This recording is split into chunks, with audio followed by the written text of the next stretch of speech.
today is, I think, really one of the most practical and one of the most important lessons that I could give you. I really believe that. I think it could be transformative in a real way for your journey as it was for my journey. I'll give you a personal experience later on in the teaching. But I'm not overly optimistic. I'm a realist. That because of the, what's another tactful word? I'll just say it. Because of the old people that are in the room. Hey, I'm one of them. Listen, I'm in. All right? Change is, change at, I'll use personal pronoun, our age is difficult. And not something we readily embrace. And I get that. I get it. But I think, because I don't think you would be in here if you didn't want to become better at who you are as a follower of Christ, as a spouse, as a parent, as a grandparent, maybe you're still working or whatever. Everything about us can be affected by us hearing what I'm going to talk about today and doing something about it. That's almost always the case whenever there's a Bible study or whenever there's a sermon. In the end, as a Bible teacher and as a preacher, what I'm most concerned about, did they do anything with what I just said? Okay, or did I spend 15 to 20 hours and they basically walked away and ignored it? Okay, which is, honestly, I know, generally true. But again, my audience is not you, it's him. And I'm just responsible to share what he's spoken to me about, and then you're responsible to decide what you want to do with it, if anything. I'm going to talk about a problem that's common to all of us. Okay, I would at least almost all of us, and it's not marriage, because not all of us are married. It's not parenting. Not all of us have kids or grandkids. It's not work. Or vocational. Not all of us are working or still working. It's not about finances, not about money. All of those things are important, and many of those touch all of our lives. But I'm not talking about any of that, okay? I want you to how many of you drove here safely this morning? Okay. Okay, that's just... Okay. I'm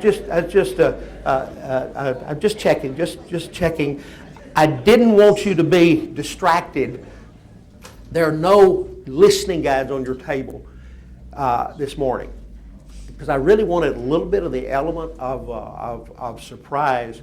But I do have some copies that I'll place on the countertops at the end of the teaching if you're interested in getting a copy of today's teaching, and hopefully it'll be helpful. Okay? Give me that next slide, Mark, if you would.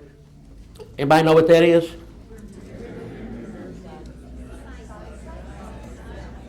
That's a side view mirror. Okay? And very important things for keeping us out of accidents.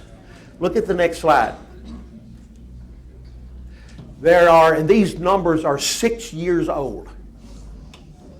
So they're probably worse.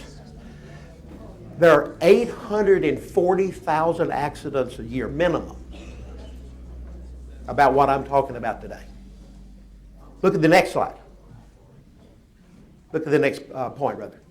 300 people die from what I'm talking about today. Now, again, these are 6-year-old numbers, so the numbers have got to be a little bit higher. Okay?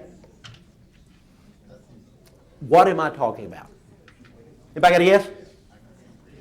What? No? No, there's probably more than that just on I-4, but that's a whole different deal. No.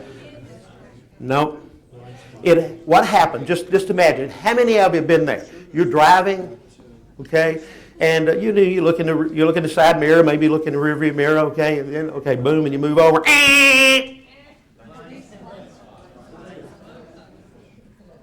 But you looked, but you didn't see. Okay? Because you were in a blind spot. A blind spot. People have blind spots too. Okay? And they're called blind spots for a reason. You're going to be amazed at my own personal story in a few minutes of some things that took place in my life a number of years ago as a result of the quest to try to be a better follower of Christ and better husband and so on. But the blind spots. Blind spots in our vision in driving an automobile endanger us personally.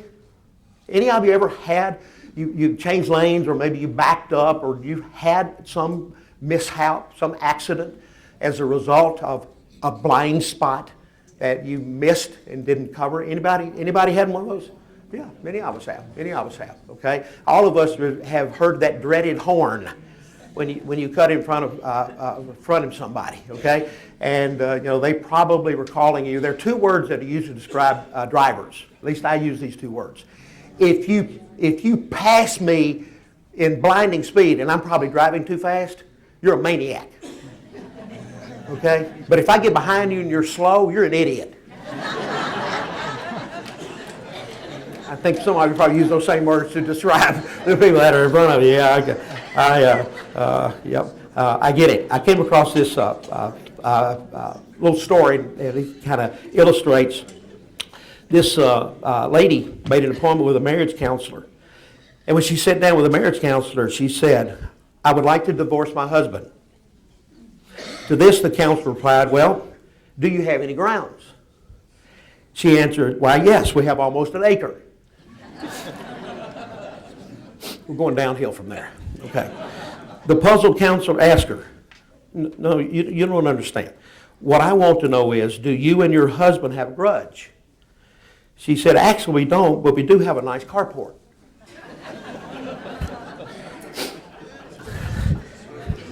At this time, the counselor shook his head and said, "Ma'am, I'm sorry, but I don't see any reason why you should divorce your husband." The lady looked at the counselor and said to him, It's just that the man can't carry on an intelligent conversation."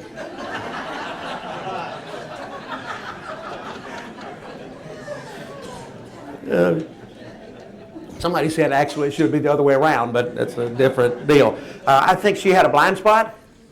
Terrible. But what are they? What are they? Look at this definition. I think that's what I got next. A lot of ways to express it, but they are unproductive, like a lot of unhealthy, harmful. I'll even add unintentional, because they're blind spots and you don't know you're this way. You don't know you're this way. I know, yeah, I know. You don't know you're this way. They are unproductive, unhealthy behaviors that are obvious to others, but not so obvious to you. They're invisible. Okay? They are what people are saying about you as in the family. If you know your neighbors, at work, it's what they're saying about you when you're not in the room. These are not necessarily sinful.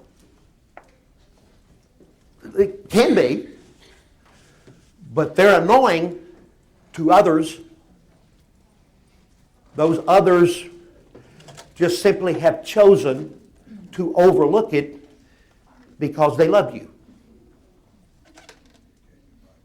I mean, they have just chosen to put on the blinders and say, "I'm just not going there. She would not receive this well if I approached it." And there is an element of truth in that as well. But if we ignore these, which most of us have, I did unintentionally until about 12 years ago. And I'm 69. Okay, so that means, all the way up to 50, 7 or so. Thanks for the math help. I needed the help. I was doing things to people, generally to the people that I loved the most and cared about what they thought the most, whether it was family or friends or co-workers or what have you. But I didn't know it. I didn't know it. And they loved me and just went on and didn't say anything about it except when I wasn't in the room. Can you believe he doesn't see that? Can you believe that he's like that and he's a Christian and a pastor? But I didn't know. It's not that I didn't want to know. I guess I just never inquired. I never asked. And, I wrote down why do we become our own worst enemies? Why are we a hazard, as it were, to ourselves and others? And I just jotted down, when we don't know what our blind spots are and then do something about them, which, frankly, when we know, we usually will, we lose a greater sense of self-awareness. We minimize the possibility of being our best selves. Doesn't mean we're bad people, it's just we could be better had we known these and had we addressed them. We are damaging relationships close to us. We are damaging them to some degree, especially with those that we love the most. Not knowing your blind spots minimizes your genuineness, your authenticity, which is hurtful. They hinder our personal growth. They hinder our potential. They hinder our productivity. And I have watched them sabotage someone's career. Okay? I've been here 40 years, okay? We have some leaders that sometimes it's been lay leaders, sometimes it's been paid staff and what have you, that eventually ended up moving on because of blind spots that they refuse to address. So it can happen.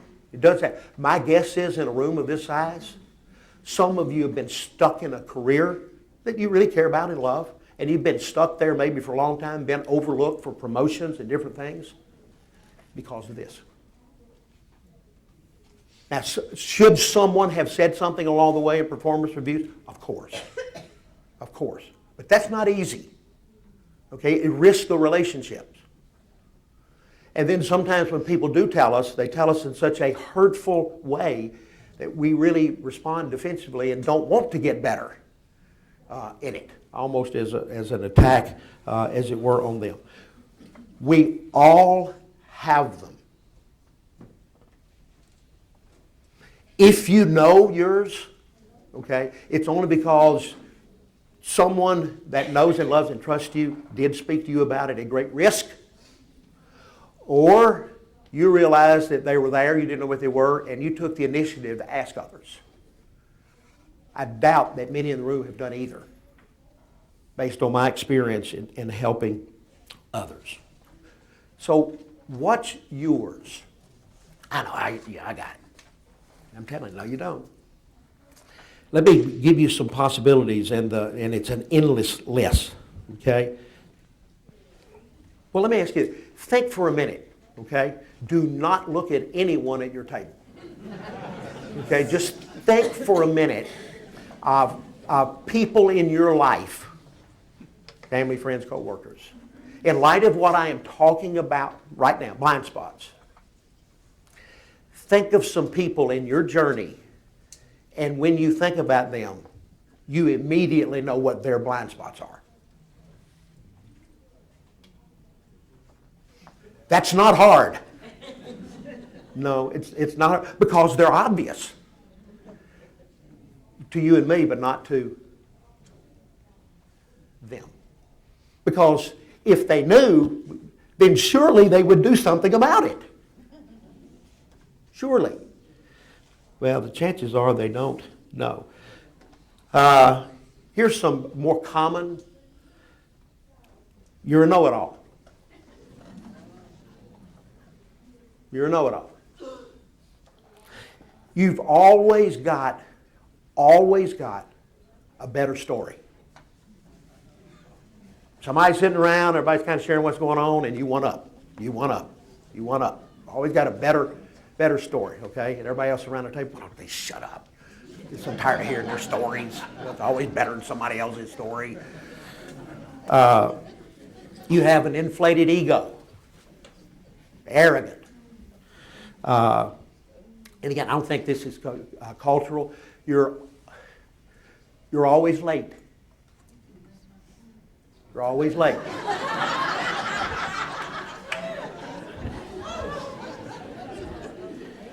You are,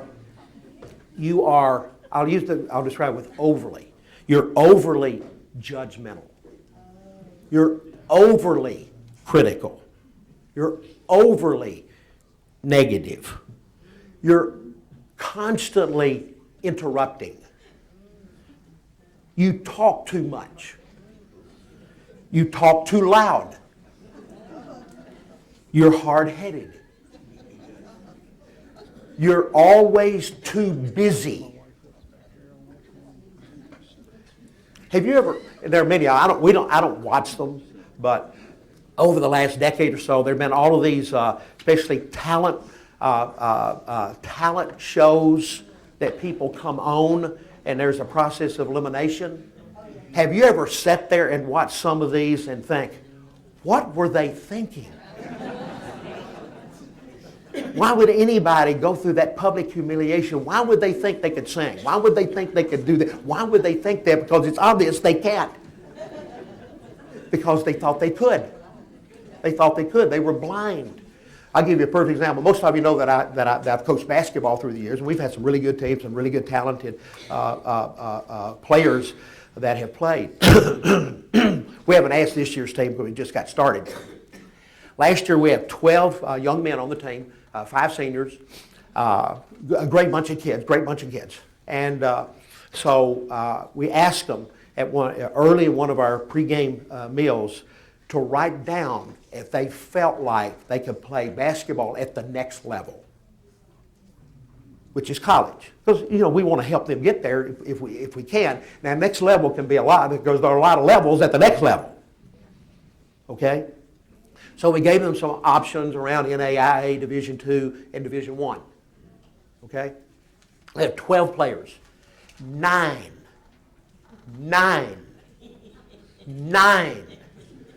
said I can play Division I. Now I'm sitting there as a coach, and the other coaches in the room, and we are looking through this, after they turned them in, and we kind of look at each other, and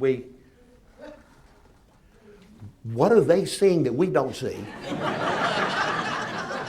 Or what are they blind to that we know? Okay, now sometimes parents make that worse. Okay, for sure. But there were 9 said who played Division I. Okay, 0 played anywhere. Good kids, decent high school basketball players, but totally blind to what they could and couldn't do. Totally blind. And most of the parents not helpful. Okay, we had now these are underclassmen, and again they may end up being able to play, but we had 2 or 3 kids leave as soon as the season was over because they didn't feel like they got to play enough so they could get the exposure, okay, to have the opportunity for playing at the next level. And we're about as honest as we can be as coaches with the kids and sitting down with them and helping them know what their role is on the team. And yet, blind to what reality is. You know what the most common blind spot is? Is believing that others have them but you don't. Others have them but you don't. Okay? So, they don't go away without attention. They don't. They're probably not even discovered. But let's go away without some attention. We can stick our heads in the sand and hear, this is what I hear more than anything else. Oh, that's just the way I am. Oh, so you love being obnoxious and rude and annoying. I know that just makes Jesus really happy in your journey. Hey, he's one of my followers. He's obnoxious and all. Really? But that's the most common response. Hey, I've been that way all my life. So you've been a jerk all your life? Not just since I've known you? And those are the more common things, just as it were, excusing it and dismissing it along the way. Helen Keller said the only thing worse than being blind is having sight but no vision. Being able to see but yet not seeing. Now, let me give you some connect this biblically, but again, in connecting it biblically, the only examples I found in terms of blind spots that were there is they were all sinful. Okay?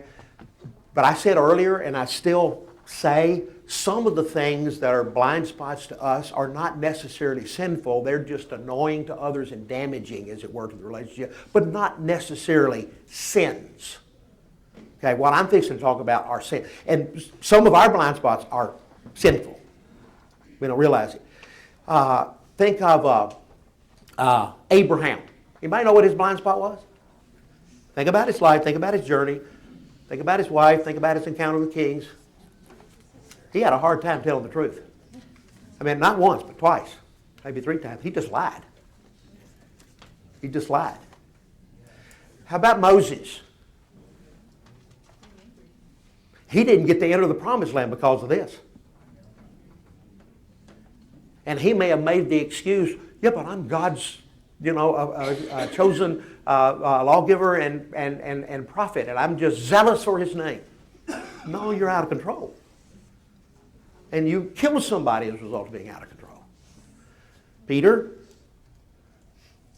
pride. Hey, Lord, everybody else may run away. Everybody else, nah, not me.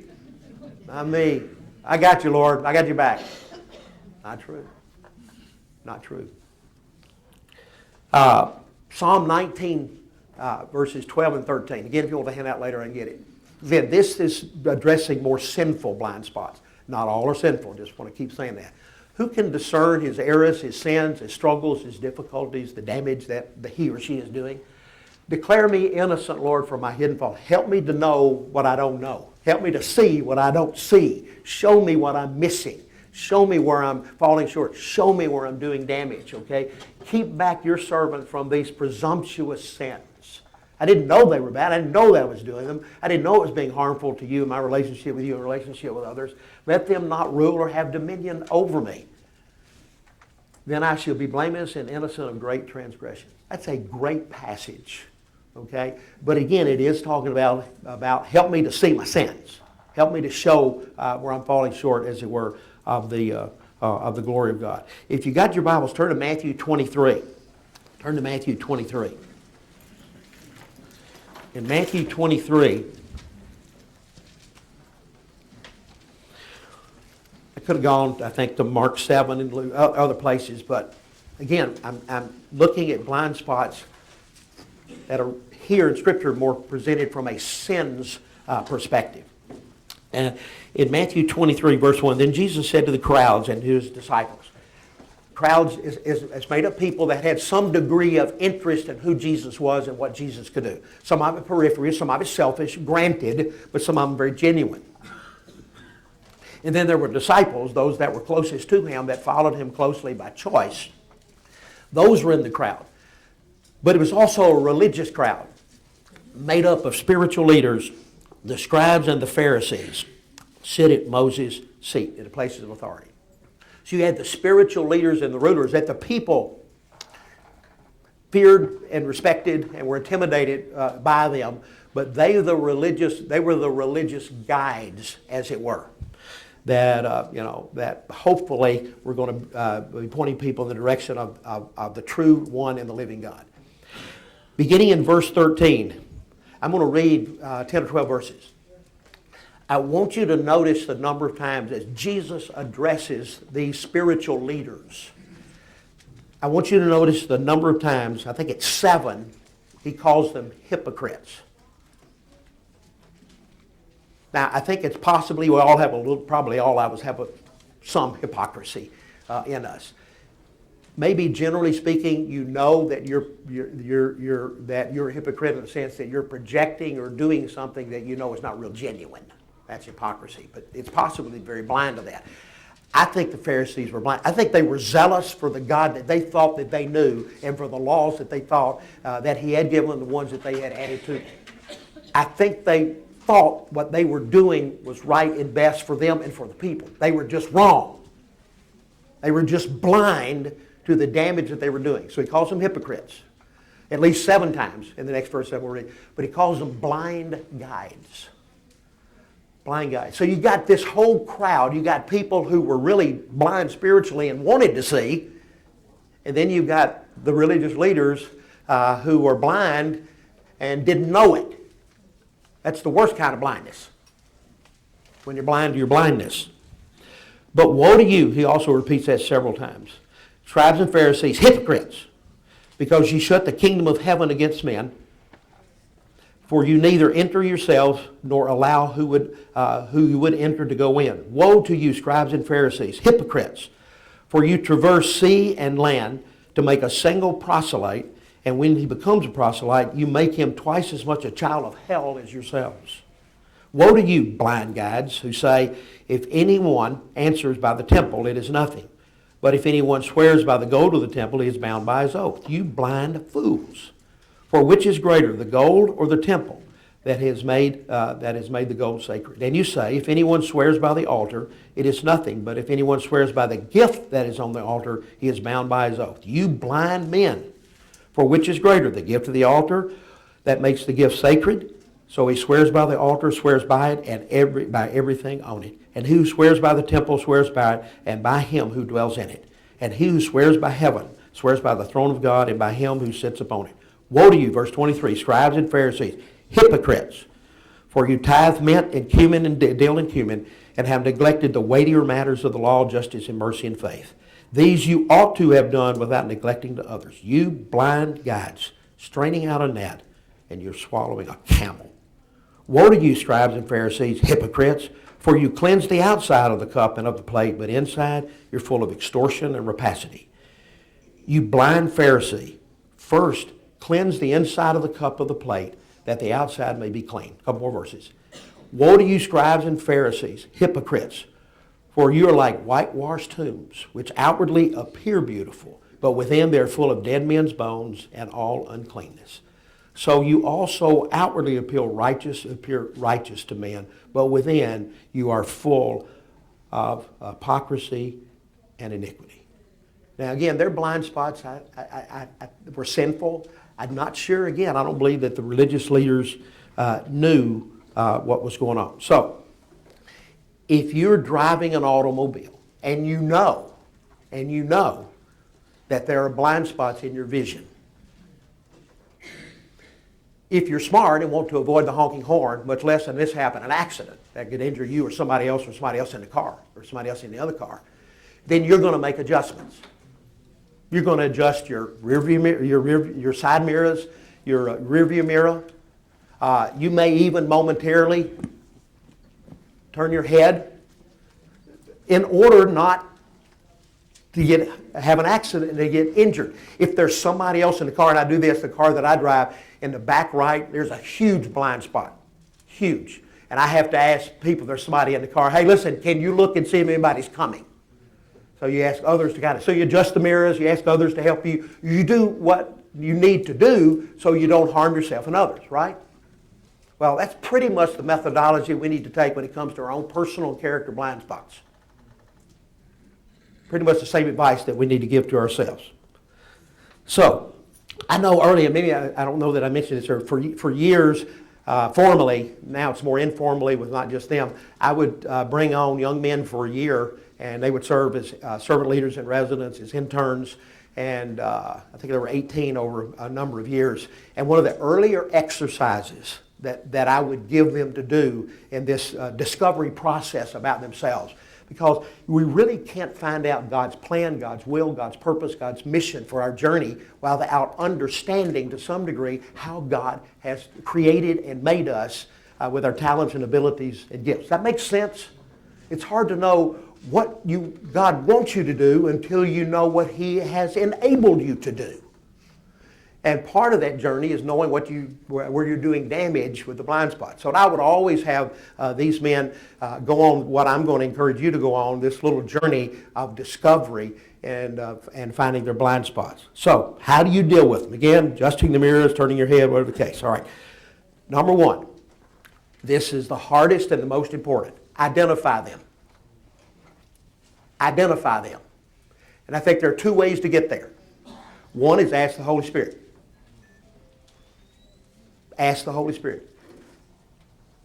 If they are sinful and you mean it and you're serious, I believe He'll show you. If you really want to know, ask Him. Look at this verse. There are two verses, really. Psalm 139. Search me, O God, and know my heart. Try me and know my thoughts. See if there is any grievous or sinful way within me, and lead me in the way everlasting. You make that prayer and you really mean it, He'll show you. He'll show you. So ask the Holy Spirit, Lord, what am I missing about my journey that's affecting my testimony, what's affecting my relationship with others, it's affecting my representation of you. What is it that I'm missing here that I need to get corrected so I can be a better follower and a better witness and a better testimony for you? So ask the Holy Spirit. That's the route to go if it's more sinful. And it could be, very well, could be a character issue. Thanks. All right.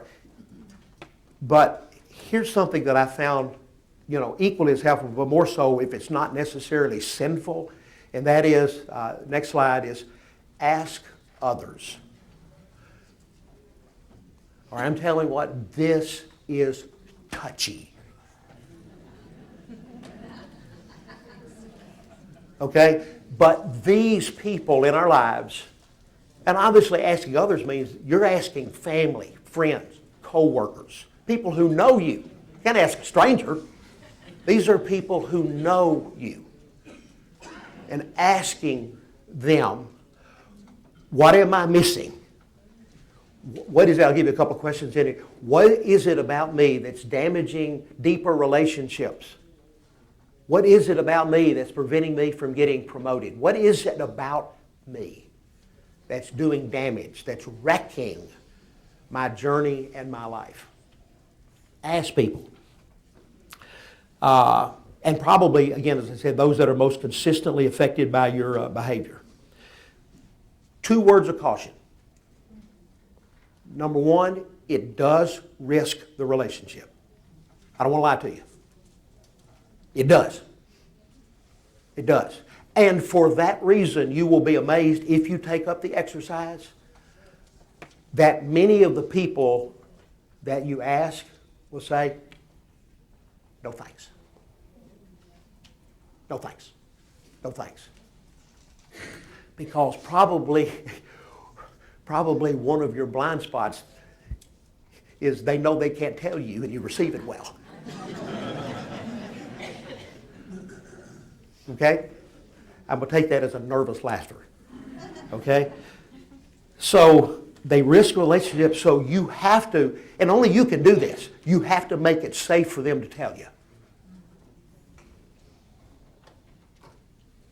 You have to make it safe. But again, if you've got a history of blind spots that are damaging in the relationship, you can tell them all you want, it's safe, and they do not believe you because they have years of history with you. So you can't make family and friends tell you. Okay? And if they do, oftentimes it'll be something that's so trite and insignificant, it's not helpful. But at least they said something. A second little caution here. Okay? And this one backfired on me personally. If you do find 3, 4, and the more you can find, the better, because though they all may say something different, there's a good chance that there will be some concentric, and that all of them will say 1 or 2 things that are consistent. And those are it. Those are it. Okay? But here's the other word of caution about going to others. There's a real good chance they're going to turn the question on you and say, what are mine? I've told you yours. Now what are mine? So that's just a word of caution, okay, in doing it. Years ago, like I told you, I asked a handful of men that I knew, trusted, worked with. I said, I want to discover my blind spots. It was that simple. And I said, I got them together in a room around a table, and I said, I'm giving you permission over the next 30 days to talk to anyone you want to in my life. Anyone. Wife, kids, grandkids weren't old enough then, co-workers, past co-workers, etc. I don't care who. And you do not have to tell me who you talked to. And they didn't. But I want to meet you right back in this room in 30 days. And I want you to tell me my blind spots. Jimmy, we don't want to do that. I said, I know. But I need you to do that for me. I'm trying to make it as safe as I can. You don't have to tell me who you talk to. So begrudgingly, they took the assignment. 30 days later, we showed up in the same room. It was a small room downstairs near Welcome Center B. I should have known something was up. When I walked in the room, there was the table, okay, with a circle of chairs. And Jimmy, have a seat. One of them had been appointed, I guess, the spokesperson. So I went over and sat down. No one joined me. No one joined me. They all stood by the door. This is true. Now, you need to know, as someone, especially since 1999, so that's almost a 20-year period there, had really prided himself on a greater sense of God's design and a self-awareness and all that in my own journey, and been pretty intentional about it until I knew that I had this area that needed to be revealed and dealt with. So over those 30 days, I made my list. I made my list of my blind spots. I'm impatient. I'm critical. I'm insensitive. No amens. I'm sarcastic. I'm rigid. And I'm too opinionated. Felt pretty good. Until I said, what are my blind spots? They said, you're intimidating, you're defensive, and you're controlling.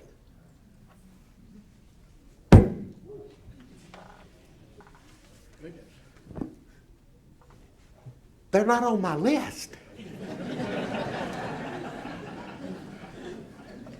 They're not on my list.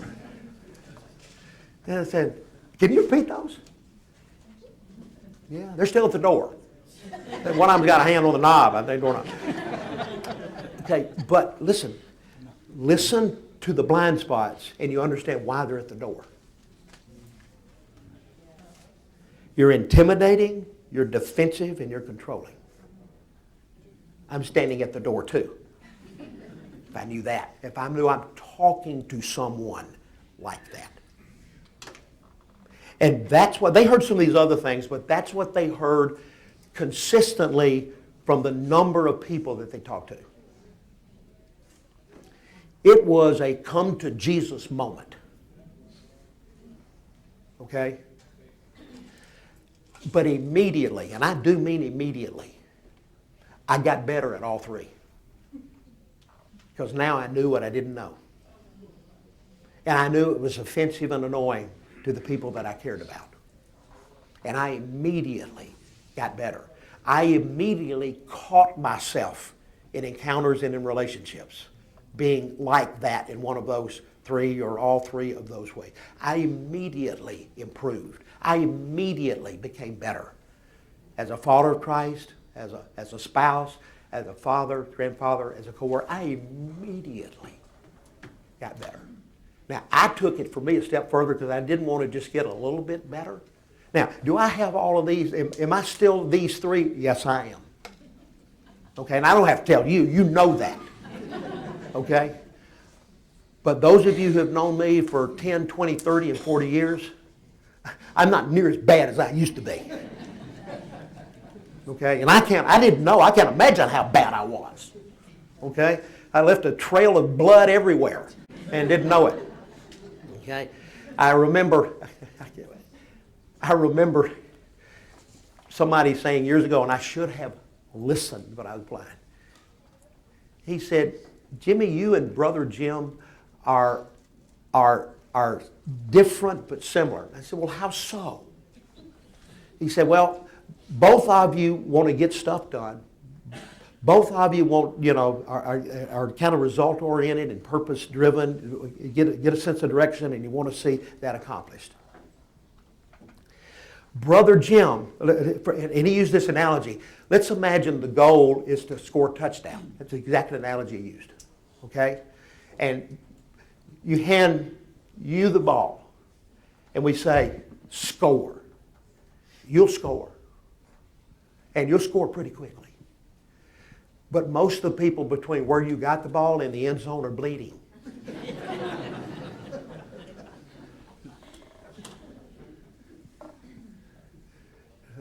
Really? And I said, well, what about Brother Jim? He said, he'll score, maybe not as quickly as you do,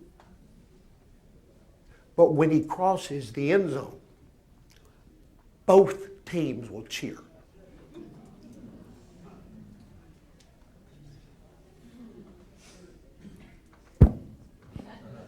They were right. They were right. So, in these areas that were blind spots for me, am I now a 10 in terms of being the very opposite? I am not. Okay? But I'm not a minus 10 anymore. Okay? I am better at all three of those because I made it a point to discover them, to identify them, to make it safe for people to do that, and I immediately got better just simply because I got the red flag. Immediately got better in my journey. Was it painful? It really, really was. But God has placed in our lives these additional mirrors. So here's a couple of questions you can ask others. What's it like being on the other side of me? They're probably not going to tell you. Okay. Again, the question I threw out earlier is, what do they say about me when I'm not in the room? What are my weaknesses? Okay, try to get them as gut level honest as you possibly can. These are just some questions that you might approach the subject. So the first and most important is identify them. Okay, it's difficult, it's painful, but I think the result is worth it. A couple other things to close. Number two, which is also hard, is own it. Own it. Embrace the feedback. Don't rationalize it. Don't blame others. Don't justify it. It's just the way that I am, so get over it. Okay? Only I am responsible for those. I am responsible for those. And the moment of truth and the moment of change began in my journey when I owned that responsibility and said, God, I don't want to be that way. And I am, obviously, and I miss it. I don't want to be that way. And I want to get better. And it was a game changer for me. Game changer. So own it. Number three, manage it. Manage it. By that I mean seek accountability and support. Use your mirrors. Use your mirrors. There were a few of the people that were in that discovery journey for me, that I work with. And I gave them permission, not publicly. Okay? But if I act like that in an encounter with you or with others that you witness, if I act that way in a meeting, when the meeting is over, will you please come to my office and tell me? Don't publicly embarrass me, but come to my office and tell me. Remember at that point in the meeting when so-and-so says so-and-so? Okay, you got defensive. You got defensive. And almost always they're right. As much as you hate to admit it. So you got to give others permission, as it were, to call you out in a right way. And then 4, fight it. Because it's a struggle. Because just think about it. If you've been this way for 10, 20, 30, 40, 50 years, it's hard to change. It is. It's hard to change. So you've got to really be willing to work hard at it and be intentional about it. So, let me close. Is it a good thing to want to see better? Of course it is. Is it a good thing to want to be a better Christian, better follower of Christ, better spouse, better parent, better grandparent? Yes. Then, with God's help, muster up the courage to do what I did and what I have encouraged others to do in one-on-one relationships. I guess I'm encouraging you to do in a group relationship. Get help. You are doing damage. And you're doing it to the people who love you the most. Strangers don't care. They just think that's the way you are all the time. But to those that you care about the most and want you to, and you want them to love and know you and respect you the most, they're just putting up with it. Really important. So here's the assignment. Here's an assignment and then the questions, okay? Here's the assignment. Invite at least 3 people to give you feedback on your blind spots. Now, I think that's way short. I think it probably needs somewhere close to 10, simply because most of them are going to say, not going there. Not going there. Okay, you just got to respect that and go on. But just keep searching to find folks who'll be willing to speak, but be prepared to tell them theirs. Okay, so they're going to ask. So that's the assignment. Okay, it's a wonderful Christmas assignment. You know, for you. However, I will say this. This could be one of the best gifts you ever receive from the people who love you. Okay, if you put on your big boy and big girl britches and take it. Okay? All right, here's the discussion. Okay? I'm going to let you lead yourself into the path of blindness. What is your initial reaction to today's lesson? Important. Not important. I can't believe we talked about something that's so trivial as this.